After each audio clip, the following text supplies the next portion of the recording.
G'day everyone, welcome back to another episode of the Australian Property Investment Podcast. If you've noticed a slight shift, I say the gloves have come off a little bit. We still do bring in a lot of guests, but what I really feel is the conversations that we're having are resonating with a lot of the listeners. People are reaching out, going, that episode hit the spot with me, for example. That guest nailed it.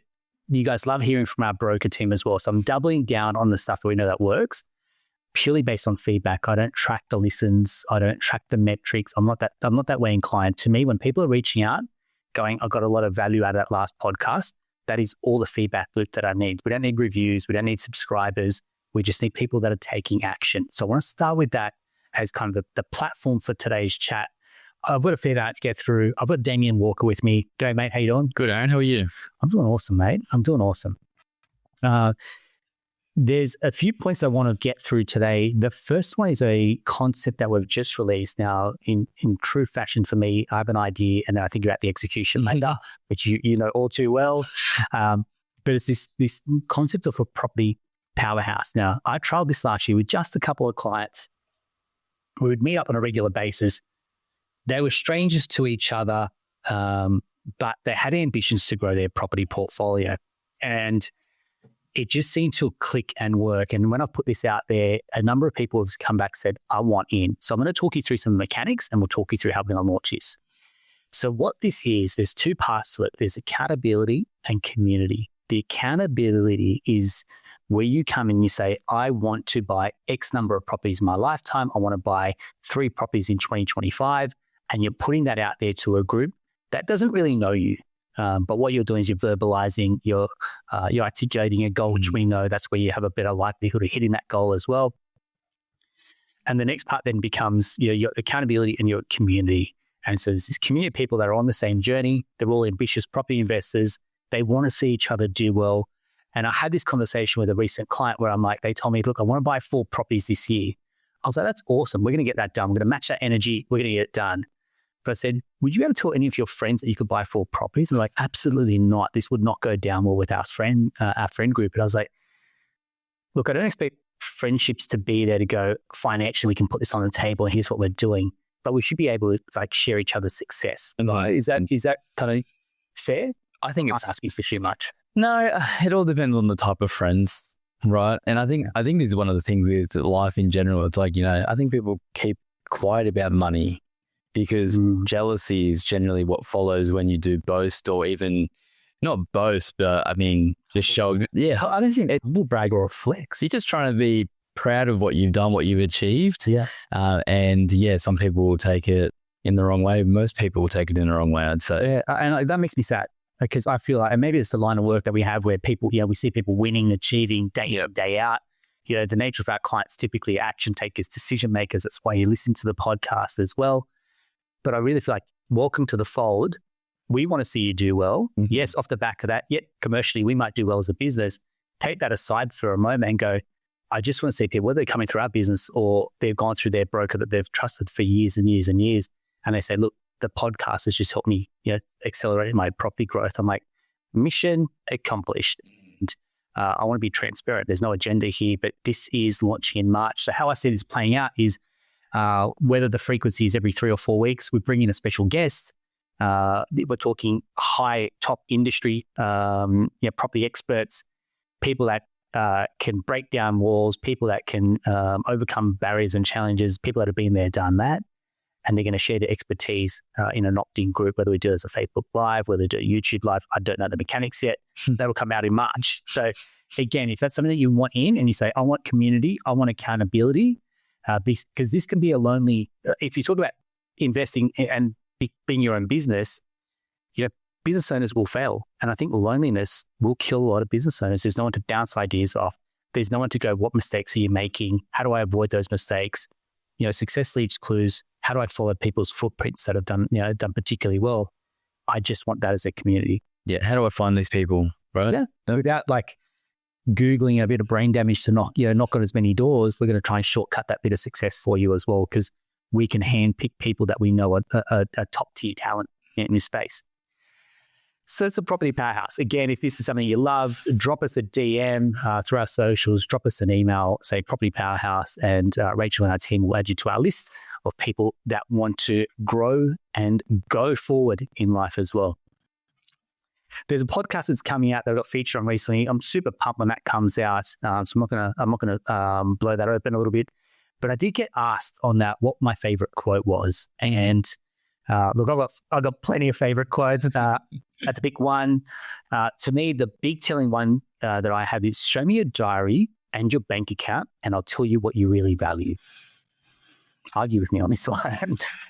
I think it's true. I think it's probably the easiest way to, if you've never self-reflected, it's the easiest way to have a look and see where you currently are. Yeah. And just stop on that.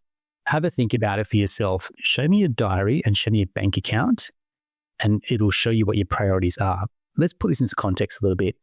If you're trying to buy an investment property, I'm going to say if you're buying your first one, where in your diary is time that you've blocked out for education? And if you're doing this, this all counts. So this is absolutely a huge tick that if this is a lock in your diary. But then where is the next logical step, which is have you made contact with a buyer's agent? Have you made contact with a mortgage broker? Have you spoken to other investors? Have you paid for a course, for example, and there's skin in the game when you start to pay for a few bits of advice as well? Now, don't just go throwing money willy-nilly. Try and take as much free stuff as you can, but at some point you're going to need to pull the trigger and make some decisions as well. But I really feel like if you're absolutely serious about it, then that's when the rubber hits the road. It's like, hey, mate, meetings got to go into your diary. There's going to be, particularly with buyers agents, there's going to be some level of engagement fee at the very start. We use a filter for a lot of people, right? Yeah. They go, I love it, but I'm going to pay the fee. That's cool. They'll keep moving with or without you and your fee as well. And I think the other part why I say put it into your diary is because people underestimate how long this whole thing takes. So I saw your notes for this podcast, and I always laugh because when clients come to me and they say, hey, how long till I get a pre-approval? I'm like, maybe 3 to 4 weeks. It sounds nuts when you say it. Yeah. Like, and that, overnight. And I feel like saying sometimes, and that's like being generous, it might be 5 to 6, it could. There's a number of things. How organized you as a client are, how busy we are, how busy the bank. There's 3 parties, you, the bank, and us. Yep. And we've all got to work together. Yeah. We've got in our pod a little hot potato strategy, like get it off your desk, hot potato, get stuff off your desk, get it back to the client, get it back to the bank. Yeah. Banks don't always work like that, and clients also don't work like that either. People will sit on things and only action stuff when it's the last minute. It's the procrastinators. Well, it's that whole urgent and important, right? Correct. When trying to get a pre-approval is important, it's not urgent. Mm-hmm. But when you have a contract in your hand, it's urgent and important, which is drop everything, got to move forward, right? And when I looked at this, and this episode will be airing in early February, when you think back if your goal is to buy in 2025, you're nearly 10% of the way through the year. That just blows my mind. We're already 10% of the way through 2025. And so when I look at this, imagine you have a sports team that has the ambitions of winning the game. Just take the game, for example, 80-minute game, and they're not showing up for 10% of that. You go, I don't think you're stacking the deck in your favor in terms of winning this. You've got a lot of heavy lifting to do in that next 90% of the game. Whereas you talk about 80-20, if you can go 20%, hey, I'm going to do a lot of heavy lifting in the first 20% of the year, and we get this flywheel effect of taking action, putting the ball in the broker's court, putting the ball in the buyer's agent's court as well. And it's like, I'm going to keep momentum, keep it going. That flywheel effect means you've done the heavy lifting for 20%, 80% should then start to kind of have that rolling forward momentum as well. Definitely. And I find that a lot of our clients have probably a lot of them come from this podcast. So shout out to all you guys. 100%. Love the list. Have done this. Like January, we spoke about, I came back on the 30th. So in December, you came back a week later. I regretted coming back in mid-January. Yeah. It was ready. People were ready to go, hey, what's my borrowing? Yeah. What's my strategy? I've got a client coming in. Yep. 1 property every quarter. Let's do it. He goes, we're already 3 weeks into his quarter. I had a call with him yesterday. He goes, we got to get moving. I love it. Beautiful. Let's do it. Because if you think about it, if your goal is to buy in 2025 and you're leaving it till mid-year. I've got to wait for my bonus. I've got to wait for this. I've got to wait for the spring auctions to start. There's always a reason why you can wait longer. There's definitely many reasons. And I say, what's the harm in getting pre-approved now? And you can keep rolling that forward. That's one less thing to worry about. So if you wait and kick the can down the road, and then suddenly we're at June, then you've now got 6 months left in the year, maybe 7. Then off the back of that, you need to get pre-approved. You need to find a property. I'm telling you now, buyers agents, irrespective of which buyers agency it is, they're not turning a property around in a month. Depending on your brief, that could take 2 months. And then you've got another month for settlement, depending on where you buy. That's 3 months on top of the work before that to get, we said 5 weeks to get pre-approved at worst case scenario. So you take you 5 weeks plus 2 months, you do the math, 8 plus 15 is 13 weeks. That's a quarter. That's a quarter. And so again, you keep kicking the can down the road, which is why we see that December rush become this absolute gluttony of purchases and contracts, because people are leaving it for the last minute to try and buy to close out the year, to go and tick that off my goal list, but you bought at the absolute end of the year. Oh, it's people wait until June, then they're like, it's winter. We'll wait until spring, and then we've got 3-4 months to Christmas, and suddenly you're at that deadline. Like, it happens every year. There's patterns. We've seen the patterns. So being around break the pattern, people. Let's break the pattern. Okay. So think about yourself. Look at your diary, look at your bank statements. Where's my energy and effort going? And then start to stack the deck in your favor. Because if you're a player on a team sport, individual sport, and you're leaving 10% of the game to chance, I don't think you got the best likelihood of winning. You need a massive comeback at that point. And the longer this ship is off track, for example, it's harder to bring this back on track. So again, just think about the momentum that you're building in your own life and your property journey as well. And just quickly on pre-approvals, guys, you get pre-approved, they normally will last up to 6 months. So they cover you 3 to 6 months. If you have it lended at 6 months, you only need 2 pre-approvals to cover you for the whole year. Yeah. So even if you're sort of looking, maybe not looking, actively looking, just get one. Yeah. Just get one in place and be ready for when the opportunity arises. Let me tell you again, this is me with a few seasons under my belt in mortgage broking. Why do people think it's stressful to buy a home? It's because they're bought without a pre-approval. Yep. I should say that again. That's the reason why people find it stressful. Now, I'm not saying that people with a pre-approval automatically just easy breezy go through. Get the loan, right? 100%. There's so many chinks in the armor, whether it's on our end, whether it's on a bank's end, whether we're waiting for something from a client, for example. The property, whatever it might be. 3 people that's involved in this purchase as well. So yeah, you're right. The property in itself, I mean, we're seeing where there's stuff, still happening close to settlement. Yeah, building and pest reports coming back in, little things like that. But there are exceptions to the rule. Yeah. When you have a pre-approval, generally it's quite simple. Yeah. Pretty straightforward. You should be moving from pre-approval through to formal and going through that smooth sailing, ride to settlement as well. Expect there might be a hiccup here. Expect that you might have to get, independent legal advice. Expect that you might need to get a trust, something from your accountant. So this is all par for the course as well. So strap yourself in. Don't expect it to be easy. And I think this is, again, showing up in a lot of that's why I talk about this podcast, personal development. I want to bring this in. We had our team strategy day at the start of the year where I kind of showed the team, going, look, this is our grand plans for 2025. How are we all showing up? And I brought in my personal coach, Jody Cooper. A big shout out to Jody. I did a lot of work with Jody last year, particularly around, my energy, my headspace, my mindset. How am I showing up, for example? And I feel like a lot of the feedback we get on the podcast is going, hey, you guys are really deep on mindset. Because I'm like, that changes the game completely. Whether you think you can or you can't, you're absolutely right. Like, that's saying to me, it nails it. Yeah. So whether you think you can buy property or you think you can't, you're right. Yeah. We're trying to stack the deck that we can get more people to buy and become top 1% property investors, changing the absolute game from a generational wealth perspective as well. You take care of yourself, you can take care of others. I feel that's the equation that we're following. And so for me, Jody's done a lot of work. That session that we had as a team, I'm not sure you can share in a second what you got out of it, but it really showed up the concept of resilience. And, resilience is often, how often you can bounce back, for example. And we said, look, there's going to be so many setbacks in life. It's not necessarily how many punches to the face you can take, but it's almost how do you mentally prep and prime yourself that you go, Some days are good. Some days are challenging, for example. Not everything's going to go my way, but how do I get myself in a more positive mindset to go? Even the challenges are part of that growth journey as well. Yeah.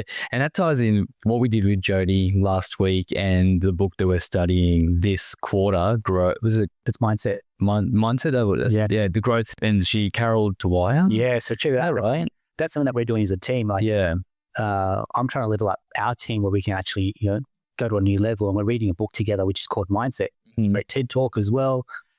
It's a fantastic book. And she just talks about, the growth mindset or a fixed mindset. Yeah. Yeah. And if you've got that growth mindset, when you get thrown challenges, you learn from them. You could break this book down to simply that. If you get a challenge, you learn from it. If you've got a fixed mindset and you get a challenge, you don't learn from it. You should sort of shirk away. So getting that resilience, if we're talking about little things like, the pre-approval didn't go right, need to go to a different bank. Yeah. Some clients, sure, that's it. Should send me the forms to sign. Yes. Some people need to make their feelings heard for some reason, even though, hey, there's a solution at the end here. Like there's always a solution. We don't lose deposits. But, if you've got that growth mindset, roll with the punches. You're right. Move on with it. And maybe because we've got a few, like we said, a few seasons under our belt, and we can see the solution that we don't want to lose that emotional intelligence that comes with your money and finances, and being declined by a bank is the ultimate insult, for example. We're not being flippant or low in emotional intelligence around that. We get the stakes are high, but I guess we're trying to come with an energy to go, mate, we're seeing far worse. Yeah, definitely. All good. Like I had a client literally yesterday, they went direct to a lender. I won't say which bank it was. This is over 3 years ago, to buy their owner-occupied property, got declined off, those zip pays or afterpays, or those buy now, pay later facilities. And that they've sat on the market. They sat outside the market for 3 years. And I just couldn't help myself. I said, no way, don't take that no for an answer. And that bank, for whatever reason, whether it was the lender's fault, the bank's policy, misinterpretation, you could have easily have picked up and gone to another bank or a broker. And he's like, the amount of people that said that afterwards. I was like, look, you've come across my path at this point right now. There's a reason for that. But now we're moving forward. I was like, that past issue that should never have happened. And you've let that derail your property buying journey. And imagine what that 3 years out of the market has done. Not only that, but the mental. People carry the mental load of the decline. Yeah. Second opinion, third opinion, guys. If you don't believe it, or just get different opinions from different people. Even if you get something from us or want to speak to another broker, we're very open here at Atelier Wealth. People come to me all the time. I'm already speaking to a broker. Perfect. Yep. Same rate. We've got these. Let's put up mortgage broking is the ultimate level playing field. Yep. The exact same loan products, whether you're Aussie Mortgage Choice, whether you're Atelier Wealth, whether you're direct to bank, doesn't matter. Also the exact same product, right? It's like a travel agent. They're selling the exact same flight. To us, it's the destination. How we're getting you there is the difference. You can go cheap and go connecting flights to get to Europe, right? Or you can go with us and go direct flight. You might pay a little bit more. You might have to do a little bit more inconvenience. But I'm telling you, it's worth the extra, doing the extra work as well. So that's how I guess we look at our view of the world. Yeah, definitely. Yep. So when we talked about I guess the value in investing in yourself, I'll put a lot of personal investment into my mindset, into my body last year. Again, there's no flex here. I'm just sharing what works for me. Yeah, we invested in a sauna and ice bath at home. But again, I'm looking at this going, how am I showing up as the best version of myself? Bernie's back at Pilates. And we made that a high priority. Again, you talk about showing me your diary and your bank account. You could see that our well-being, whether that's financially or physical well-being, has become a real priority for us as well. We've got one body. How are we finding longevity? How are we finding happiness and enjoyment? And something that I shared it with my team the other day was go into car sales. And if you're listening, hit pause after this and maybe try this. Go into car sales and do a search for a car based on your income. So if you were a vehicle, how much would you be worth at the moment? And I just did this yesterday with a client. Said, look, client's earning $115,000, decent salary. I jumped on. I was like, dude, from my perspective, you're a 2024 BMW M2. Not a bad piece of machinery. Pretty good. 6,000 Ks on it, so pretty much brand new. And I said, how would you treat that car?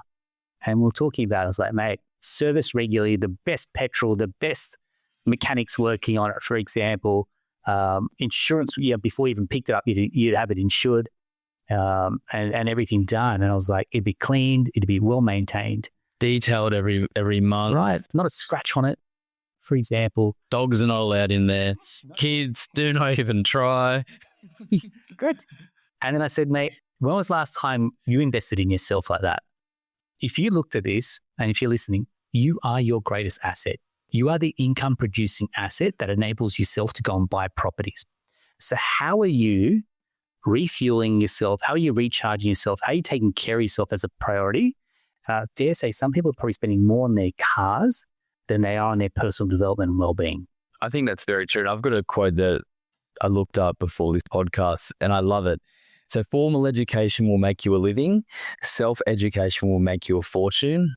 Take that, self, whatever it might be, but looking after yourself will provide so much more for you in the long run. So looking after yourself physically, mentally, emotionally, putting the investment into yourself, it just pays dividends. Like, Totally. It's really hard to deny when you actually go through and do it. Yeah. We talk about the growth mindset.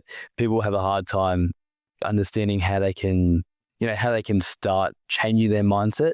Just do little things and just watch yourself grow, and do little things like invest in yourself, like a gym membership. That's probably the best way to start. Get a gym membership, go lift weights for a month or 8 weeks, watch your body change. 100%. That's the biggest catalyst to go, actually, I can change something within myself. Yeah. And the more you do that and the more you invest, the better person you'll become. And you think about that, when you're trying to change yourself, you'll find people that are pulling you back.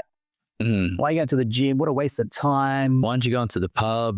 Hey, great. Why? You're trying to eat healthy now. How much is this going to last, right? And it's normally coming from the people you love the most. We'll talk about the friend circle. We've gone right back to the very start. Yes, they're friends, but are they truly lifting you up? And it's a really sad reality. It's the friends that are pulling you down, or you're trying to leave the herd and trying to accelerate your growth and journey, which is why you need to do some things in silence. Yes, true. Yep. No one is saying I'm going to the gym. No one's saying I'm buying property, but I've plugged into a group that then champions my success or champions the fact that I'm taking action and moving forward. And maybe it's a poor plug for the property powerhouse. But again, what I'm trying to say is, if you're running your own race, then you have to ignore a lot of people that that are going to be detractors and naysayers. This is not the time to invest. Why you want to buy now? That's a bad place to buy in that state or territory, for example, as well. Your greatest asset, your income goes towards buying assets. The assets will then give you the ability to go on, have a lifestyle. Whereas a lot of people, the wealth equations, and when I earn my income, I'm then going to go and have a lifestyle, and what is left over, I'll go and invest. So we're trying to rewire this equation that we're going, hey, look, this notion of a 30-year mortgage to me is absolutely redundant. You could buy investment properties, build that portfolio off, sell that off, clear your owner-occupied mortgage, for example, if that's the way that you're inclined. You can keep scaling a portfolio. We're going to unpack some of these strategies as the year goes through as well. If you've got questions around that you want answered, drop us a line and we'll happily answer questions and thoughts. So we'll just close off that point by saying, put the same effort and energy that you have in maintaining yourself as you would maintaining a vehicle off your income level as well. What vehicle were you, Aaron? Yeah, look, I was a little bit uncomfortable when I did search it. You saw the insurance on it. You're like, oh no. Oh, I mean, our income levels, moved us into a band now where it's probably supercar level. Yeah. And if I owned that supercar, geez, mate, that thing would be in the garage, would be immaculate, for example. But I feel like that's a reflection of where I am also. Like my mind, again, that saying. I mean, you've got the sauna and the ice bath in your garage. That's why I can't put a nice car in there. But you stand guard to the door to your mind, and I'm very careful about the BS that I let into my mind. I've deleted all my social media apps on my phone. That was done a long time ago. My phone is generally on black and white a lot of the time to avoid it becoming a dopamine fix. I'm invested into personal coaching. Please, guys, when I'm talking about this, I'm sharing openly and transparently about my journey, because I want like the rising tide to lift all ships, which is why I try to get the team. I'm trying to get the team on my journey, because I'll tell you what, when you talk about the 5 people you spend the most time around with, that's our team. Yeah, it's normally your work colleagues and your partner. And we talk about this. Be careful who you have in your team, because they will drag you down. The way that they talk, the way that their attitudes, it's so hard. It's, complaining, I'm confused. Like that's poor, that's helpless language. That doesn't fly here. You're either an order taker or you're a problem solver. You and I have spoken a lot about this. Yeah. Order taker or you're a problem solver. And there's 2 different incomes. Mate, for those. Exactly right. An order taker, you're capped. You're capped in how much you can earn. Yeah. If you're solving problems, you then have like this uncapped ability to earn, because you can just see problems before they come up. Solved, I moved on to bigger and better problems. Bigger and better problems, you're adding value to other people as well. And that's what you're getting paid for. Great. And I see this in mortgage broking all the time. I'd say that mortgage broking as an industry, for example, is 80-20. There's 20% of brokers earning 80% of the commissions across this industry, because they are straight up strategic problem-solving mortgage brokers. The other 80% are just going, okay, I'll get you a loan. It's the cheapest rate. And they're going to some bank, like a Bank of China, for example. And it's like they're waiting 3 months to get their loan approved, right? So that's just one of my examples. Rant over. I want to round up by saying a couple of tech tools that we're seeing come across our desk that will help you as an investor. Tax Tank, that this was brought up when we went to the Sam Gordon's property summit last year. That kind of launched with a bit of a bang. I know Bernadette has got us set up on Tax Tank as well. So she's driving that, loving it. So it's almost like what they'd call zero for property investors. So instead of having to be on zero, you can jump in there. You can give your broker access to the Tax Tank. Your property manager can feed into that, for example. The value of the property, the loans can all sit under one roof as well. So if you're that way inclined and you want to move forward in terms of being paperless, in terms of being organized, I'd suggest Tax Tank is something to look at. In fact, I want to get them on and talk about their solution as well. Prop Hero Property Director is something that's come up in, like, I guess those fintech property or prop tech awards as well. So check them out if you want to get see what they're about. Game Plans, I've seen them around a fair bit as well. Again, all under one roof. You can share with your broker, you can share with your financial planner. Shares, property, income, all sits under there. And we were speaking before about our friends over at Atelier Wealth and what they've got. They've got a platform called More. I believe it's like 40,000. How many? Yeah, I think it's at 43,000. So 43,000 active members, kind of going into that. A little bit of budgeting, property investing, for example, as well. So again, at this stage, we might be able to bring Ben Kingsley back on and talk about what they're doing over at More. But I think if you're looking to scratch an itch around tech and kind of have it all under one roof, and just be aware, like that today's software won't be tomorrow's solution, right? Tech's one of those things where you may outgrow it or a new product will come onto market. So don't get too attached to it. Just know that, like a snake shedding its skin, you may outgrow something and then you have to move on to something bigger and better as well. Otherwise, the spreadsheet can do the trick as well. Yeah, and look, we were talking about just budgeting software these days. Yes. The banks are doing quite good. Yeah. Yeah. We'll go through our internet banking. Yeah, going through, like, if you're going back to, what's the original quote, Aaron? Show me your diary and your bank account, and I'll show you what you really value. Yeah. It's a good one. Yeah, so go into your internet banking. Yeah. Most, like, of the larger lenders have these categorizations broken down for all your spending, and go have a look at what you're spending, because it's a rude shock. I hate it sometimes. You look in there and you go, oh my Lord. You'll be asleep at the wheel with subscriptions that you could have cancelled, for example. Yeah, I'm pretty diligent with, like, in the business. There's stuff that I can see Rachel probably nodding, because I'm always going, what's this expense, Rach? And I think you need to be vigilant. You got to, yeah. Got to be vigilant, man. That's your money. Yeah. That is your money. I think I've seen Dave Ramsey talks about, the best way to save $5,000 is to save $13 a day. Oh, yeah. Right? Yeah. Think about that. You're flipping around a lunch, for example, $13, so that you spent $5,000. Mm-hmm. Yeah, now you might go, look, my time's worth more. That's cool. But again, we're talking about if you genuinely want to save.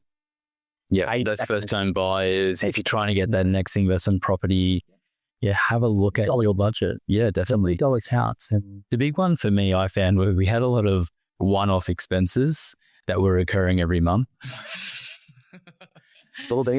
You know, especially when you buy a new house and you're doing things, a bit of furniture, blinds, you're just doing, it's a one-off. And then you're like, actually, there's a trend here. Yes. This is just our spending now. So you nip it in the bud if it's an issue. At least you can see it with some of these tech tools they've got now. That, or you know what's happening, we're going to have to budget it in. So now we need a budget for or sub-accounts. Now we pull back on something here. Yeah. So like a pie chart, you can then work out, okay, how much we're actually spending. For that to pick up, something else has got to drop off. Yeah, because most people are usually on a fixed income if you're salaried. So you got 100% coming in net pay. For something to increase, you then got to find something else to decrease as well. The pie's not getting bigger from incomes. Yeah. Another good tech tool that I got shown from a good mate is something if you listen to a podcast like this and you want to go, hey, I want to just get that spot. Maybe you want to share that particular segment or portion with a partner or a friend. It's called Get Snipped. Yeah. So you go through Get Snipped and you listen to the podcast through there, and it has like AI summaries, for example, and you can press pause and you can just bookmark that spot in the podcast as well. Okay. So check that one out. I thought it was a vasectomy tool. That also is Get Snipped. Just to round out, if you're listening, you want to scratch the itch and you don't know what the next logical step is, there's two really good ways for it to get in touch with us. If you're starting out on your journey and you want a property roadmap, so hey, what's my borrowing capacity? What am I capable of doing? How much deposit do I have or do I need, or how much can I use to get into the property market as well? That's what we call a roadmap session. So if that's something you're interested in, drop us a DM, roadmap session, jump on our website. There's usually a little chat box down the bottom, which a lot of people do jump on there, or you can book directly into our broker's diaries through our Calendly link on our website. That's one. The next is a portfolio review. So this is if you have existing properties. I'm saying even if you have one above and you want to say, how much equity am I sitting on? What's my propensity or my capability to buy future investment properties? So I buy through a trust, so I buy through a self-managed super fund, individual names, for example. Then we're talking about a portfolio review. And that generally means we pop the hood. What's actually going on at the moment? Show us your incomes, show us your property portfolio. Where's the equity? What LVR are we leveraging properties up to? What LVR are we buying properties at, for example? And how scalable is your portfolio? And where do we think we're going to start to hit some headwinds? For example, we've got one where they're trying to buy properties for the next, I'm going to say 3 years, because at that point they want to start a family. And so we know we've got a 3-year window, double income, no kids, awesome sweet spot. This is the time to put your foot down, because I said to them, and this again, I'm speaking from experience here, once you start having young babies or a family, your priorities will start to shift naturally. You want to spend the first 1 to 2 years focusing on family. Financially, you probably take a back seat because a baby will take off 50 grand on your borrowing capacity, sometimes 60. Income will drop. So then cash flow then starts to reduce. So your borrowing capacity will diminish. If you've got properties, you should be sitting on a little bit of cash or have some extra cash flow to get you through a maternity or paternity leave scenario. Then you can come up for air a little bit as well. And having a child, I tell you, is super, super expensive. Like, Dan, you've seen it firsthand. We even in our example with Bernadette, where you probably have to take time off out of your career. If you really want to be a present and active parent, someone's career may need to go on hold, or you go down the path of you paying for care, whether that's childcare, before after school care, nannies, au pairs, whatever the format or modality is. You're going to pay a lot for having kids. Yeah, it's either your income takes a hit or your expenses go up by quite a bit. Yeah. Again, we're just trying to say there's seasons that will happen in your lives, and the season of having a young family is at the time to put your foot down and accelerate your property journey, because you should be in that nurturing, that parenthood mode, and then you'll come out as well. And I usually see this for a lot of people. Where it can get away from you is that I went to the cafe the other day and I bumped into some old clients, and their child is now starting uni, and I spoke to them when their child was starting high school. Oh, wow. So what's that, like 5-6 years, for example? Yeah. 5-6 years ago, they were talking about it. Now they got school fees for their, for their daughter to go through private school. And then now they go, our daughter's at a private school. Now we can get back into investing. But they missed out a 5-year window. I knew that there was still a chance that they could buy a property 5 years ago, but the market has significantly changed from 5 years to where it is now. And so is their borrowing capacity. And so is their cash position because of private school. Exactly right. Yeah. So, there could be a situation where you can have your cake and eat it too. There could be a situation where if you're thinking your kids are going to private schools, and maybe you could buy that investment property, pull the equity out that you've got that on tap, for example. I'm not saying you borrow necessarily for private school fees, but you've got a slush fund. And I'm saying don't let things happen. When I get to this stage, then I'll get to that, what I call perpendicular. Have it going parallel. So have your investing property journey while you're saving, maybe while you're buying some shares or ETFs, for example, and a way that you can weave this together, that things are happening in parallel rather than things happening perpendicular. Mm-hmm. Yeah. So I really hope that this episode has hit a spot. Like I said, I'm genuinely appreciative for everyone that reaches out saying that you're tuning regularly, that you're getting a lot of value, that you're getting a lot of insights. I genuinely mean it. Thank you so much for the feedback. If you feel like there's guests that you want to come on, that you want questions answered, or you want topics covered, please drop us a DM, send us a message, leave a comment, for example. We'll pick those up, and then we'll build out, when we're building out our calendar, we can start to bring in the right guests that you want to hear more of as well. So that's a wrap for another episode of the Australian Property Investment Podcast. Thanks for tuning in. Have a think about it. Just go back to that car sales. Have a think about how much are you worth as a car and how much care would you take of that vehicle if you were that car. I'm going to leave you on that note. Have an awesome week. Thanks.